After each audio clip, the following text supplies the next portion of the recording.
Lalo na pag kayo ay prex, huwag kayong magtaka kung wala na sumasali, paano tinitingnan yung mukha nyo? Kung ganito lang magiging itsura ko, pa naging prex ako, mag-i-iglesia na lang ako, di ba? Kailangan makita sa atin ang liwanag ni Kristo kahit sa kadiliman ng mundo. Di ba ang dilim ng Pilipinas ngayon? Pero nagpapasalamat tayo kay Lord, umulan ng umulan. Dahil doon nalaman natin ang dami nagnanakaw sa flood control. Di po ba? Yan. Huwag kayong mag-alala. Nagsalita po ako sa isang recollection sa mga congressman. Sabi ko sa kanila, magpakabait na kayo. At dapat mabait. Kasi pag ang tao nagbabait-baitan, napupunta sa langit-langitan. Ha? Hindi aabot yan sa langit. Pero ito dapat ang tanungin natin ang sarili natin. Ano? Tanungin niyo ako, ano? Bago tayo magtuturo na korap ang mga politiko, baka naman tayo rin korap. Baka tayo rin ay may sariling kasalanan at may ambag tayo sa nangyayari ng lahat ng ito. Ang ganda ho ng topic na ibinigay nyo sa akin. 40 minutes ako magsasalita, ang biyahe ko 6 na oras. Diba? Ganyan po ang pagmamahal sa inang simbahan, no? Talagang sabi ko talaga, nung umaakit na kami mo, Senyor, sabi ko, grabe yung fog. Baka pagtingin mo, wala nang tulay. Natakot ako eh. Dahil sa mga nangyaring mga ghost project, baka wala na atang tulay ah. Huwag na tayong tumula. Sabi ko na lang kay Monsignor, i-YouTube na lang ako, ipasa na lang sa inyo. Pero sa gitna ng kadilimang ito, sa dami ng issue ng korupsyon, sa dami ng ilang mga lingkod bayan na naging lingkod bayan, hindi dapat tayo magpadaig sa kadiliman. Kailangan manatiling maliwanag ang pananampalataya. Paano? Bago tayo magturo, tanungin muna natin ang ating mga sarili. Yung Ghost Project, saan ba niya nagsimula? Nung high school tayo. Diba? Sasabihin mo sa nanay mo, Nay, may project kami. Anong project nyo? Pamaypay. Magkano yan? 500. Grabe naman pamaypay yan.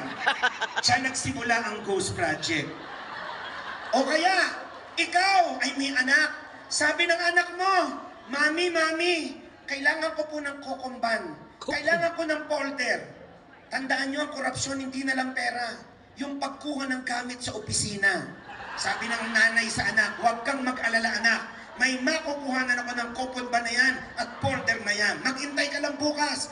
Binigay na yung kokomban sa folder. After 2 weeks, bumalik yung anak. Sabi ng anak, Mami, reject po yung project. Bakit? Bakit daw po may logo ng Prex? O ayan, di ba? Ang nanakaw nyo is stationary. Tapos, magsasalita tayong korap yung mga politiko. Ako, alam nyo po, totoo yun, nagagalit ako kasi nakita nyo yung nangyari kay Monsignor sa Cebu. Kawawa yung mga kababayan natin dun. Nakakalungkot na maraming tao ang nawalan ng buhay dahil sa kapabayaan at kasakiman ng iilan. Pero ang tamang atake at tamang pananaw ay hindi maging pariseyo na turo ka ng turo, 3 daliri mo nakabalik sa inyo. Di ba totoo yan? Sakit yan ng mga Katoliko, lalo yung mga taong simbahan. O, bato-bato sa langit ang tamaan, magkabukol naman kayo. Nakailang convention na kayo. Hindi pa rin kayo nagbabago. Nakakalungkot, di ba? Minsan PPC meeting, naubos na merienda, away kayo ng away. Hindi na nakapagsalita yung Monsignor, yung pare. Paano? Paligsahan. Kaya nga ako, Monsignor, excited ako, mag-a-advent na. Alam nyo naman, pag may season sa Catholic Church, bumabait lahat ng katolikong taong simbahan. Dahil ang mga katoliko, parang prutas, seasonal, ha? Yan. Walang mag-aaway pag-advent. Pati-pati muna pag-let. Pag ordinary time, yan, rambulan na ulit tayo. Wala nang pakialaman to. Diba? Ay, napansin ko, pagka may season kagaya ng Advent, payapa ang Mother Butler at Apostolada. Walang nag-aaway na CWL at Legion of Mary. Hindi nagpapaligsahan ng Prex at El Shaddai. Payapa ang mga lay minister at Knights of Columbus.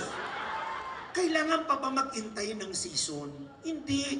Ang pananampalataya, dadalin mo kahit nasaan ka. Si Brother Michael, hindi ako natuloy magpari. 2 taon na lang pari na ako. Kaya lang na-realize ko, napakahirap magpari pag may itsura ka. Ano po, no? Natutunan ko yung kay Monsignor, ha? Ang tawag dyan, kababaang loob, ha? Sabi nung mga kaibigan ko, obispo, sayang ka Michael. Ikaw naging pare ka, sa daldal mo yan, malaki-laking koleksyon na makukuha mo. Sabi ko yun nga, na-realize ko kako excellency, walang kita sa pagpapari. Imagine ninyong alay kila Monsignor at sa mga obispo, puro papaya. Pwede po ba? Tigil-tigilan nyo ng pag-aalay ng papaya sa mga parit obispo. May barkada ko obispo na sa Cardinal Santos ngayon, nagtataipo siya. At tigil-tigilan nyo na rin ang pag-aalay ng dilata. Kasi hindi naman po nasunugan yung mga Monsignor at obispo. May barkada akong pare, sa sobrang dami ng dilata, yung nanay niya may pure gold na. Ano po? Nagtitinda na po ng mga dilata. Ang hirap ng buhay ng mga pare. Alam niya ni Monsignor, lalo ngayon, parish priest siya. Ang hirap makapagpatapos ng simbahan. Lahat na lang ng gimmick ginawa nila. Pare, nagsimula nung nagpatawag ng donasyon, Monsignor na, hindi pa tapos yung retablo. Lahat na lang ng ginawa natin program. Anong gusto natin? Walang kamatayang ballroom. Pinagsayaw lahat ng mga manang sa parokya. Naubos na, namatay na lahat yung mother butler. Sabi, wala na sasayaw. O ano naman? Bingo naman. Dati ang bingo, sugal. Pag simbahan ng kumamit, naiiba tawag, apostolate. Diba? Nagiging apostolate, di ba? Tanungin natin ang ating sarili. Galit tayo sa mga korap na congressman, sa mga korap na politiko. Paano naman yung ginagawa mo sa kapwa mo sa parokya? Hindi ka nga korap, chismosa ka naman. Diba? Kumunyon kayo ng kumunyon, pero si Kristo nasa nguso lang. Hindi umaabot sa puso. Mag-iingat po tayo sa ganyan. Ang topic nyo sa akin, paano makikilakbay ang magulang sa anak? Simple lang. By example. Kung paano kayo kumilos, yun ang iisipin ng anak. Hindi na uubra yung magulang ako, makinig ka sa akin. Minsan yung salitang magulang, pinanindigan nyo, ang kukulang nyo. Sabi nung nanay sa anak, nung nabata sa anak, Mami, pahingi nga po ng 100. Ano? 90? 80 nga, wala ako. 70 pa kaya? 60 nga, ang hirap kitain. 50, wala ako sa wallet. 40 pambili ng ano. Abi nung anak, akin na nga ho yung 30.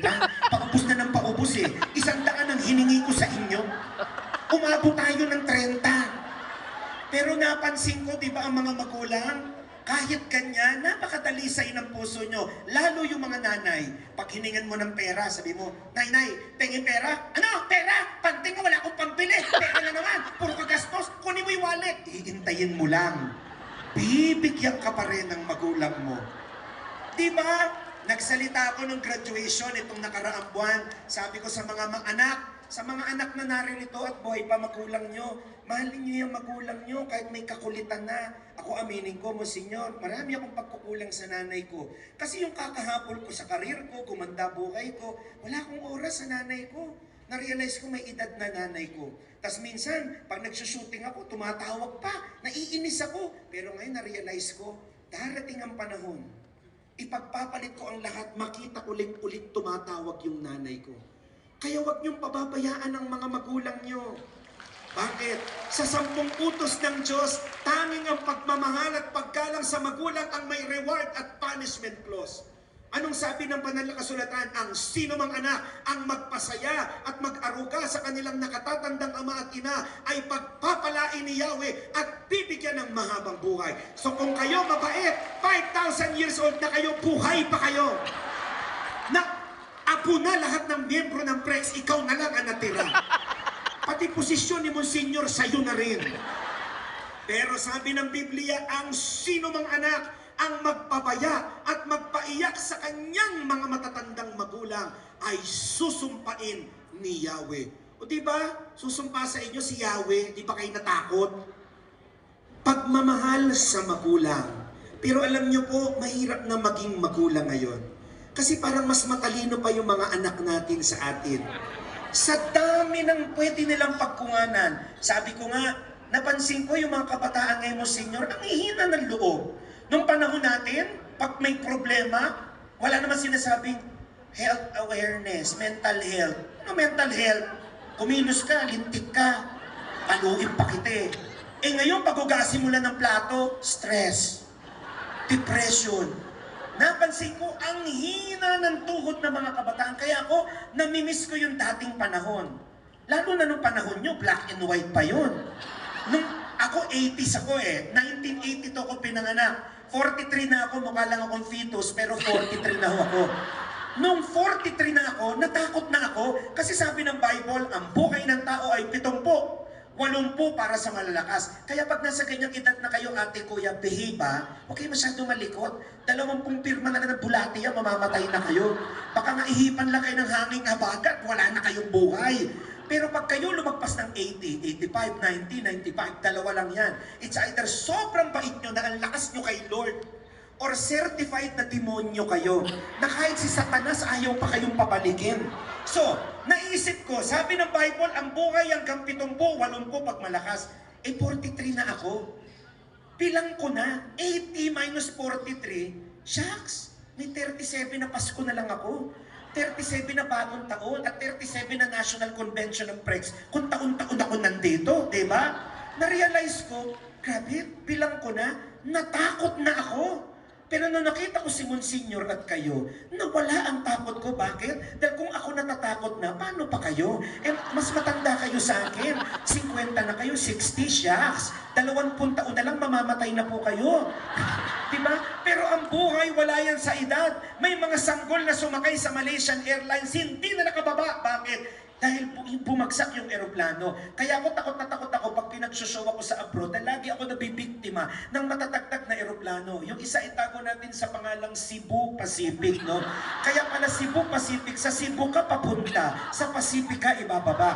Mas okay na yung kaysa naman Asian Spirit, Asian kang sasakay, Spirit kang bababa.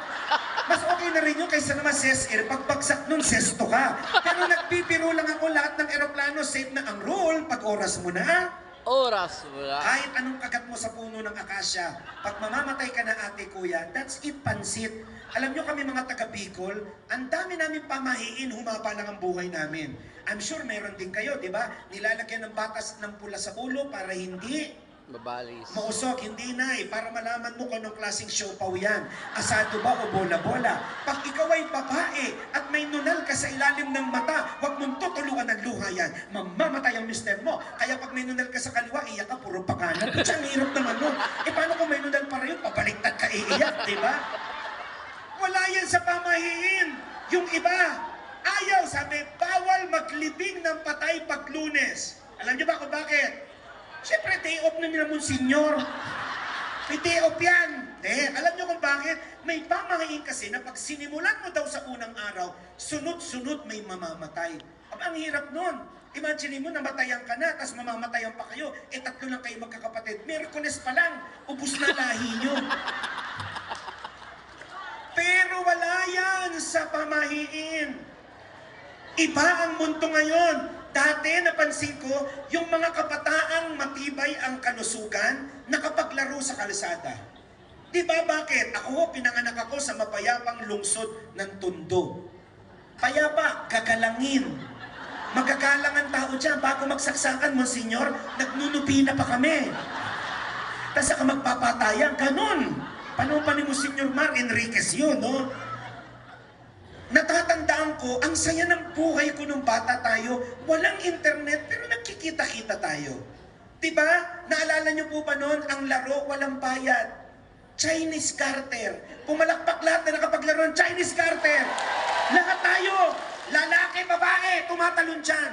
Mas mataas pa kami mga lalaki tumalon sa mga babae. Pag ako tumalon, Tondo ang baba ko, Quezon City lang. 45 minutes, nasa Alapaap ako. Asan si Michael? Andyan lang yan, nagpapadulas. Wait lang, papabari niya, pangit na yan. Eh ngayon, pag lalaki ka, tumalong ka dyan, lulukoy ka. Bakla, bakla, bakla, bakla. Pwede bang silahis muna, wag agad bakla? Papunta rin ako doon, 2 years lang, bigyan mo ko. Developmental yan, ika nga progressive, ha? Sino makakalimot ng larong tagu-ampong? Alam niyo yung tagu-ampong? Diyan mo nakilala yung mga demonyo mong kaibigan. Bakit? Hanap ka ng hanap, umuwi! Kumain! Kung di ba naman kademonyohan yan? Sino makakalimot ng laro ng mga tanga?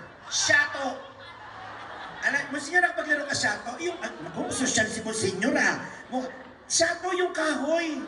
Di ba? Tapos bibilangin mo, 1, 2, 3. Yan ang kapatid ng golf. Kaya ako sorry sa mga naggo-golf, pero natatangahan ako sa golf eh. Kasi imagine mo, after paluin, pa! Halika, puntahan natin. Eh, ba't mo pinalo? mo. Di ba nagbihis pa siya para mapagod? Sino makakalimot ng larong tumbang preso? Naalala niyo yan? Ang puhunan mo ay lata ng Alaska at tsinelas. Hoy, wag basta tsinelas, kailangan rambo. Naalala mo, sige nakapag-rambo kayong kulay blue. Pag ikaw ay nakarambo, nakakaluag-luag ka sa buhay.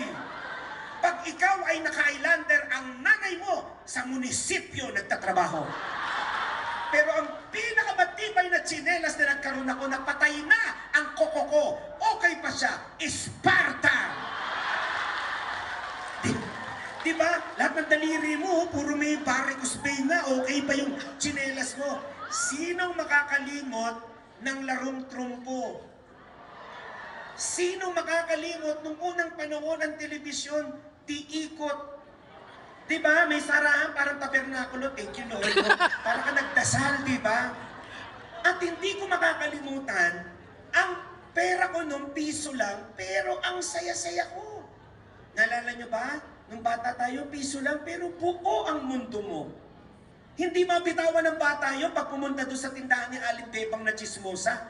Iniisip niya, ano kaya bibiling ko? Ano lang kayang bilhin ng piso mo? Yung sikat na chichiryang pom-poms, Pritos Ring, Rimpi at Kirey. Ang sikat na tsokolate nung ako ay grade 4, Lala.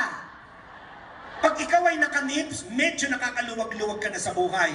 Diba yung nips yung, wanna see what happens in a bag of nips? What goes on before they touch my lips? They make a rainbow.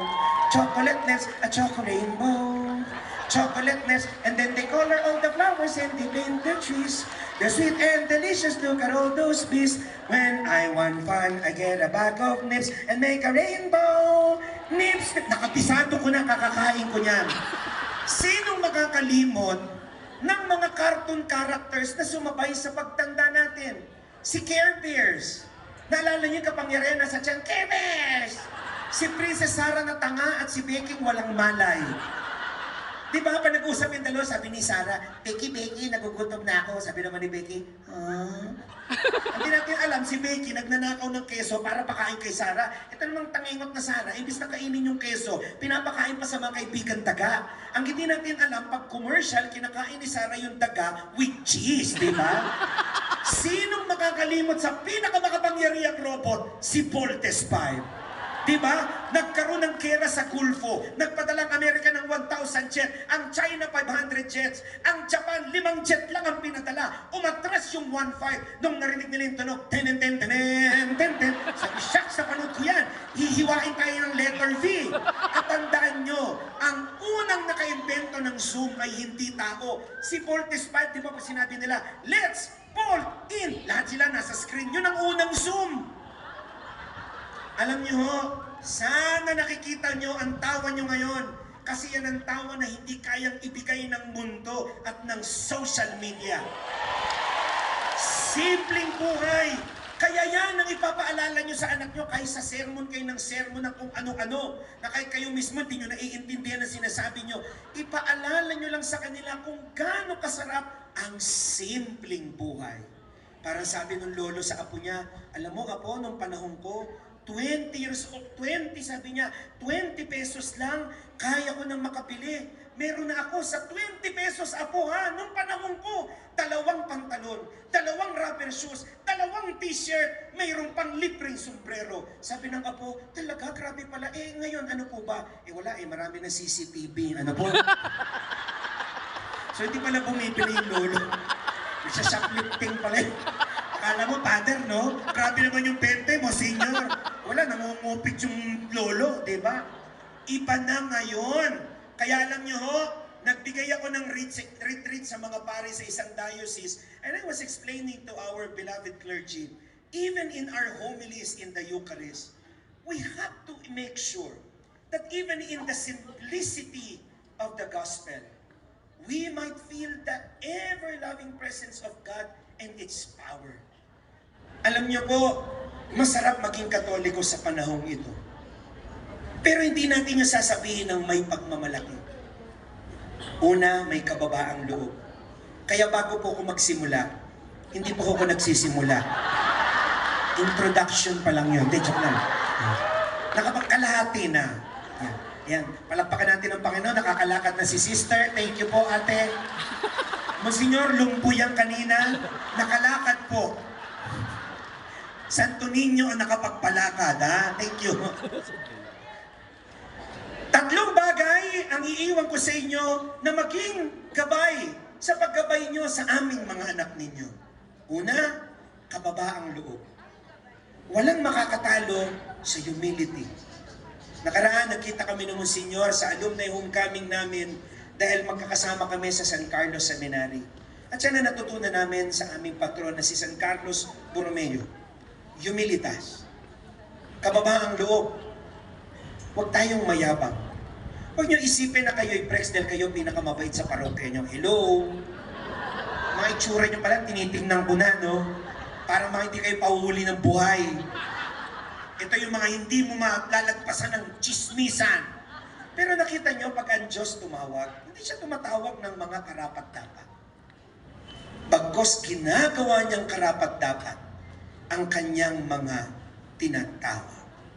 Amen. God doesn't call the able, but He enables those He calls. Ako sa tagal ko bilang lay preacher, minsan tinatanong ko, Lord, bakit ako? Marami namang mas mabait sa akin dyan. Hindi naman akong pinakamabait. Meron din naman akong kalokohan. Meron din akong kasalanan. I'm sure ang ating mga kaparian, mga kaubispuan, kahapon magkausap kami ni Archbishop-elect David William Antonio. Nandun na kami sa Isabela, doon ako nang galing po, dumiretso ako dito. Kinikwento niya kung paano siya nagsimula bilang formator, at ngayon Archbishop-elect. Kayo po, naalala niyo ba nung unang araw niyo, nung kayo sumali sa Prex? Di ba sigla-sigla niyo? Ngayon, di ba ang dami niyong dahilan para hindi umatin? Pati kayo atin, ang dami ng biyayang binigay sa inyo ng Diyos, alaksan, Vicks, effervescent oil. Kaya ako alam ko na, Monsignor, kahit nakapikit ako, kung sinong community nag-imbita, pagpasok ko dito, amoy alaksan at saka mga salompas. Prex ito, ano? Darating ang panahon, susubukin tayo ng pananampalataya na kahit naglilingkod tayo, hindi tayo immune sa mga problema. Hindi naman tayo pinangakuan ni Kristo ng magaang na buhay nung tayo ay sumunod. Kung ako mag-iisip lang, Diyos ko, 40 minutes lang ako magsasalita. 12 oras ako magbibiyahe. Pero inisip ko, hindi eh. Tinawag ako ni Lord. Ginawa niya akong bungangang naging tao. Di ba? Sanggol pa lang ako, nagtutok na ako. Dahil gusto ni Lord gamitin ako para sa kadakilaan niya at serbisyo ng inang simbahan. So wag natin itong ipagdamot. Gusto niyo maging mabuti ang mga anak niyo, kayo ang magpakita ng kababaang loob. Kung kayo nag-aaway ng mister niyo, wag niyo pakita sa harap nila. Kayo mismo, ipakita niyo ang kababaang loob. Ang mga kabataan kasi ngayon, hindi na nadadaan sa salita.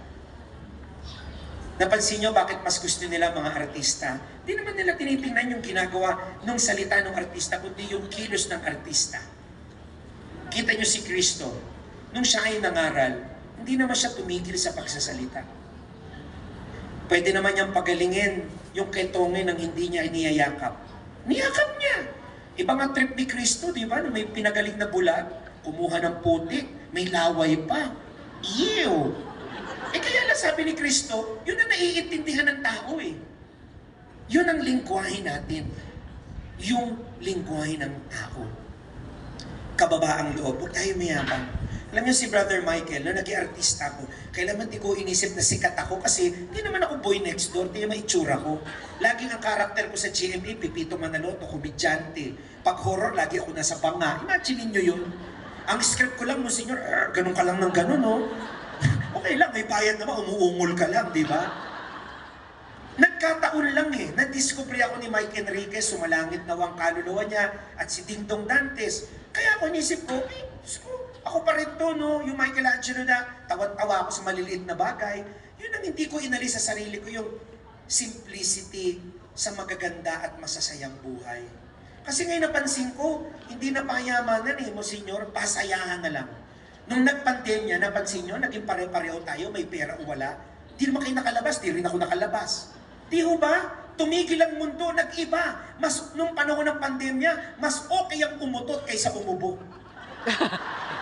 Totoo yun, di ba mo, senyor? May barkada ako, umubo, mamaya wala na. Asa na siya? Cremate na daw. Grabe naman yan. Umubo lang, nasamit. Di ba? But if there's one beautiful this pandemic gave us, ask me what? What? The beautiful gift this pandemic gave us is the gift to stop. Natutunan nating huminto. Bakit? Lahat tayo busy sa kakapush ng ating agenda. Eh bigla sinabi ni Lord, yan, napahingan ka na, patay ka na. Di natin alam. Malay nyo, kaya sarap ng tawa nyo. Sabi niyo sa inyo, di ako tumatawa ha. Diba? Hindi natin alam. Kaya ano sabi ng kanta natin sa simbahan? Kung may gagawin kang mabuti, huwag mo na ipagpabukas ngayon na. Sabi ng kanta, minsan lamang ako daraan sa daigdig na ito. Kaya't anuman ang mabuhuting maaring gawin ko. Kailan? Ngayon. O anumang kabutihan ang maaari kong ipadama, itulot ninyong magawa ko. Kailan? Ngayon. Ang mga bagay na ito, naway, wag ko itong ipagpaliban o ipagwalang bahala, sapagkat di na ko muling daraan sa ganito mga landas. Isa lang. Isang buhay lang. Pero sabi nga, if you have lived it well and for the Lord, once is enough. Sa ilang linggo lang, huhudyatan na natin ang bagong kalendaryo ng inang simbahan, ang Adbyento. Ang Adbyento, dalawang parte. Don't forget, the liturgical aspect of this season ay dalawa. Una, ang paghahanda natin sa pangalawang pagbabalik. Kaya ang kulay niya, violet, abo, penance. Kasi iba pag Advent, Pasko agad. Kaya pinagsasabihan ko nga ibang mga kaibigan natin, pare, Father, it is liturgically incorrect to put Christmas decors agad pagkapanahon ng Advento. Because it will give wrong signal. Alam niyo naman ang rule sa liturgy. Alam niyo ba yung liturgy? Ito yung bago yung letter F. Liturgy. May rule kami, you can negotiate with terrorists but never with liturgies. Ang Adbyento, hindi agad Pasko. Ang unang pinaghahandaan natin yung pangalawang pagbabalik. At dahil hindi natin alam, ang paghahanda ay hindi lang sa Adbyento. Araw-araw.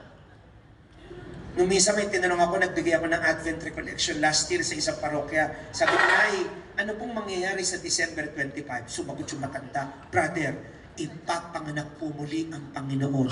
Sabi ko, ha? Saan? Nang mapuntahan ko rin. Mga kapatid, hindi natin taon-taon pinapanganak si Jesus Christ. Maawa naman po kayo sa sinapupunan ng mahal na ina. 2,000 taon ang labas-masok yung batang yan. Baka sa darating na Pasko, hindi na iiris si Mama Mary, aaching na lang siya. Aching! Jose, yung bata, lumabas na naman. At maawa naman kayo sa 3 hari, sabi, uy, may sisilang na naman yung baby. Ano pa yan? Taon-taon na lang. At maawa kay lalo kay Kristo, sabi ni Mama Mary, may bisita ka ha? Sabi ni Kristo, kailangan pa bang i-memorize yan? Bisyo na to. Hindi po natin inuulit. Pagkos, kinukunita. Pakiulit nga, kinukunita. Because the best gift that we receive in our faith is the gift to remember. Anamnesis. Pakiulit nga. Anamnes. Ang salungat niyan, amnesia. Maraming ganyang Katoliko, lalo na pag magko-koleksyon na. Ang dami nag-iimbita sa akin mga obispo, brother, ikaw ulit magbigay ng Advent Recollection. Bishop, ako na nakarang taon, wala ka na bang kaibigang ibang speaker? Sabi niya, aminin ko sa'yo, kasi nung ikaw ang nagsalita, nagpakolekta kami. Grabe yung kolekta, parang simbang gabi. Gusto mo, Monsignor, subukan natin ngayon. Sayang to, Monsignor, para sa community na to. No? Sabi ko, Bishop, ganito na lang, ipapatawag niyo yung mga kolektora, titignan ko ba't ba ang hina ng koleksyon mo? Diyos ko, nung dumating yung mga kolektora, kaya naman pala ang hina ng koleksyon, ang tatanda na ng mga mga kolektora. Ang babagal lumakad. Bago makarating, tapos na yung misa. Sabi ko, Bishop, kumuha ka mga kolektora, yung mga mukhang hold-upper. Yung malayo pa lang sa takot, ipapato na yung bag. Ayun na yan! Huwag ka lalapit! At ang suggestion ko, kila Monsignor at sa mga pare, kila Father, bago po sila magpakolekta, magdasal muna ng ganito. Manalangin tayo, Ama naming makapangyarihan, hipuin mo ang mga nagsisimba ngayon para walang magbigay ng piso. 5 piso, 10 piso, 20 pesos, pag 50, 100, 500, mas mainam 1,000. Ang hindi magbigay, kuhunin mo na. Tignan ko lang, kung di nyo maibigay pati mga bag nyo. Bakit ka magbibigay? Tanungin niyo ako, bakit? Bakit? Dahil tayo ang unang tumanggap. Nemo non dat quod non habet. Ano yon? I want ice cream. Yun ba yan? Anong sabi? You cannot give what you do not have. Paano mo ituturo ang kababaang loob ko? Ikaw dukdukan ka ng yaman. Be humble. Second, be grateful. Nakiulit nga. Be grateful. Yan po turo nyo sa mga anak nyo. Everyday magpasalamat. The Eucharist showed us. Eucharistomen. Thanksgiving. Pero nung ginagawa natin sa misa, hingi ng hingi kay Lord. Nalilito na siya kung Panginoon pa siya o Panginoon. Kaya nakita nyo, sa liturgy, nilagyan na ng kung saan tayo hihingi. Saan? Sa prayers of the faithful. Baka pwede mamaya sa misa pa nagsimba tayo, gusto lang natin magpasalamat. Lord, tumatawa pa ako. Lord, nararamdaman ko pa yung sarap ng himoy ng hangin. Nararamdaman ko pa yung tawa ng buhay. May nagtanong sa akin isang araw, naglalakad ako sa mall. Kasi pangit naman kung gumagapang ako, di ang dumi-dumi ko nun. Sabi niya, hi, ikaw ba si Michelangelo? Nakikita ko sa TV, saka sa TikTok. Lagi kita napapanood, trending ka eh. Sabi ko, opo, ako nga, maliit ka lang pala sa personal. Sa TV mukha ka matangkad, so laitan mo ba ito? Pwede po ba akong kumante? Sabi ko, ate, mag-ingat ka sa aspile, puputok ka na, ha? Sabi niya, pwede bang tanong? Sabi niya, anong tanong mo, sister? Bakit maraming taong malulungkot? Sabi niya sa akin, sabi ko, alam niyo kung ba't maraming taong malulungkot? Tanungin niyo po ko bakit. Kasi ito yung mga taong walang ginawa kundi bilangin yung mga bagay na wala sila. Gusto niyo maging masaya? Yung mga hindi sumagot, in Jesus' name, simula ngayon, lugmo kayo hanggang mamatay kayo. Ang tatamad niyo sumagot, patapos na ho ako. Gusto niyo maging masaya? Amen. Gusto niyo ba maging matagumpay? Amen. Change your paradigm. Yan ay isang tinuro sa amin ni Monsignor nung kami nasa teolohiya. The paradigmatic shift. Paradigm means pattern. Change your pattern of thinking. Huwag mong bilangin yung wala, bilangin mo yung meron. Problema kasi sa'yo, reklamador ka. Pag mainit, init. Pag malamig, ay Diyos ko, ang lamig. Isa na naging uod ka na lang.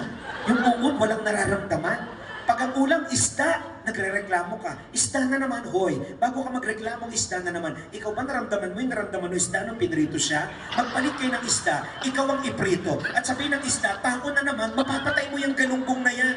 May umiyak sa akin, babae, sabi niya, brother, kababae kong tao, mukha po kong lalaki. Bakit? Wala po kong dibdib. Kapatid, sister, kung babae ka at flat-chested ka, napakapalad mo sapagkat ang dibdib mo at likod mo ay iisa. Di mo ba? Kahit umikot ang ulo mo, parang wala lang. Sabi niyo siguro, brother, madaling maging masaya kung kaya mo, walang problema. I told you, I came from a broken family. Sabi ko nga doon sa unang libro ko, nakapag-promote, no? Ito po yung libro kong Laugh with God Today. I'm sure iba sa inyo nakabili na nito, pero niliitan natin para mas madaling ibulsa. At lumabas na po isa kong libro, yung Laugh with God Again. Ano po? So pag hindi kayo bumili mamaya, sisiraan ko kayo sa programa ko bukas sa DCMM. At babanggitin ko si Monsignor, ha? O, yan. Alam nyo, sabi ko po dito sa libro ko, alam nyo po, ang sikreto para ma-bless, bilangin natin yung blessings na meron tayo. Kita nyo si Lord, paghihiling sa Ama niya ng milagro o panadami niya ang mga tinapay at isda. Di ba nung una niyang ginawa? Tumingala at nagpasalamat. Ganon din nung huling hapunan. Kinuha niya ang tinapay, nagpasalamat sa iyo. Thanksgiving is a Eucharistic act. So, pakita natin sa mga anak natin Hindi man madami ang kotse natin na may espesyal na payong, hindi man malaki ang bahay natin o kontraktor ang nanay at tatay nila, pero makita sa inyo na habang nagkakaedad tayo, ay mas lalo tayong bumingiti at nagpapasalamat dahil naging hindi ikaw ang tapat, kundi ang Diyos ay tapat at sapat. Amen. And last but not the least, malay. Pakiulit nga, Malay. yan ang kulang sa atin sa Pilipinas. Tamang malay. Galit tayo sa korupsyon, kasalanan din natin yan. Sino ba nag-i-elect sa mga yan? Di po ba?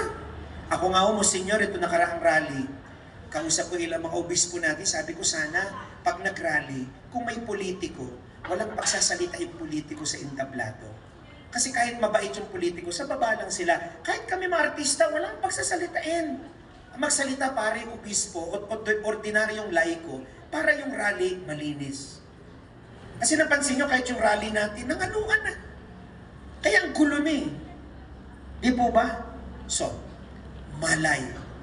Kung merong binigay si Kristo sa kanyang mga alagad nung pumaba ang Espiritu Santo, saan yun ang apoy? At unti-unti silang napanot. Medyo mainit yun eh. Kaya pag pamunta kayo, may relic o buhok ni San Pedro. May nakapulot nung Pentecost. Ang ibinigay sa kanila ni Lord, malay. Binuksan ang isip ng mga apostol na wala yung takot nila. Ngayon, handa na silang mamatay para kay Kristo. Ngayon, yan ang itatanong sa'yo. Handa ka bang mamatay kay Kristo? Pero sa palagay ko, hindi yun ang kailangan ni Kristo sa atin ngayon. Eh. Sabi ni Kristo, ano ba kayo? Hindi nyo kailangan mamatay para sa akin. Ang kailangan ko mabuhay kayo para sa akin. Sana po, habang i-conclude natin ang talk na ito, at lahat tayo ay dudulog sa dambana ng Eucharistia. Huwag nating kalimutang humingi ng sapat na malay, sapat na pasasalamat, at sapat na kababaang loob. Sapagkat lahat ng meron tayo ay hiram lang natin sa Panginoon. Iba kinakanta natin, hiram sa Diyos ang aking buhay, ikaw at ako, tanging handog lamang, di ko ninais na ako'y isilang, ngunit salamat dahil may buhay. Salamat sa Diyos. At ngayon, tinatawag tayong lahat na magpatuloy sa anumang estado meron ka. Politiko kang Katoliko, maglingkod ka ng may pananampalatayang Katolikong politiko. Isa kang pari, maglingkod ka bilang pari pagkatapos ng puso ni Jesus. Ikaw ay laiko, kagaya natin, maglingkod tayo sa isa't isa ng may kababaang loob, pasasalamat at malay. Sapagkat ito ang panawagan sa atin ng Diyos. May paborito akong kanta na post-communion prayer. At naluluha ako pag kinakanta yun sapagkat napakaganda nung paalala sa atin. Sabi ng kanta, in omnibus amare, in omnibus servire, in omnibus amare, et servire, Domino, In everything, love and serve the Lord. Tayo nga pong lahat. in omnibus, amare, in omnibus servire, in omnibus amare, et servire, Dominus, in everything, love and serve the Lord. Darating po ang panahon, tayo po'y haharap sa ating buong may kapal. Sana pag nakita tayo ni Lord sa tarangkaan ng langit, ipasalubong niya tayo sa mga anghel at sabihin, hatakin mo yun, oh. Prex ko yun. Hatakin mo yun. Kasi pari ko yun. hatakin mo yon. Kasi nabuhay siya para sa akin.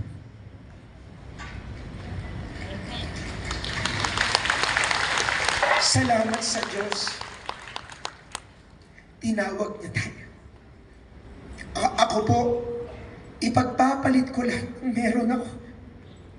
Pero hindi ko ipagpapalit ang pagiging Katoliko, pagiging lay preacher ko. Darating ang panahon na lang ko, hindi na ako kukunin sa Pipito Manaloto kasi 200 years old na ako. At saka paano pa ako kukunin, patay na rin kayong mga manonood. Darating ang panahon, bago na ang mga pari, ang mga obispo. Pero excited akong humarap sa Diyos at sabihin sa Kanya, Lord, nagsikap kami. Nagsikap kami na sundin ka. Kahit pinagtatawanan kami. Nagsikap kaming sundin ka. Kahit makasalanan kami. Nagsikap kaming yakapin at mahalin ka. Kahit paulit-ulit ang mga problema sa buhay namin. Bakit, Lord? Sapagkat ikaw ay tapat. Tandaan niyo po, walang alagad ang Diyos na papabayaan niya. Amen. Nakasulat tayo sa puso at kamay niya. Kaya mga minamahal na kapatid sa pananampalataya, sa Prex, magpatuloy kayo ng may sigla.